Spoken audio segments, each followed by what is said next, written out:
गाथा के सभी श्रोताओं को मेरा प्यार भरा नमस्कार। आप सुन रहे हैं गौतम बुद्ध के जीवन की लोकप्रिय कहानियाँ। आज की कहानी का शीर्षक है बुद्ध और राजकुमार। मगध राज्य का राजकुमार श्रोण बेहद उदंड था।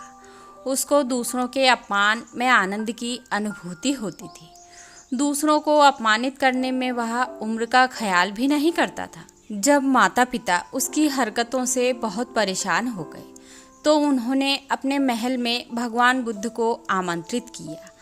बुद्ध जब महल में आए तो उन्होंने राजकुमार के विषय में सभी बातें सुनी। उन्होंने राजा से राजकुमार को प्रवचन में लाने के लिए कहा। श्रोण अपने पिता के साथ आया और प्रवचन की समाप्ति पर वह बुद्ध के चरणों में लेट गया।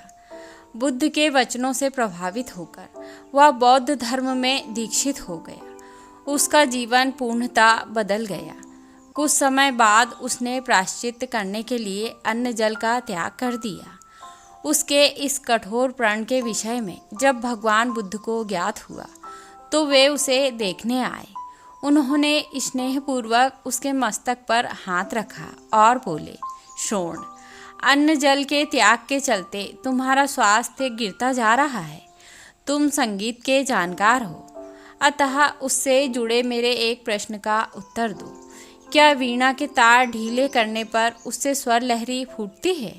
श्रोण ने जवाब दिया, नहीं भगवान। बुद्ध ने पुनः प्रश्न किया, तब तो तारों को खूब कसना पड़ता होगा। श्रोण बोला, नहीं, अधिक कसने से तार टूट सकते हैं। तब तथागत बोले, वीणा से मधुर संगीत निकालने के लिए उसके तारों को ना तो अधिक ढीला रखना चाहिए और न ही अधिक कसना चाहिए।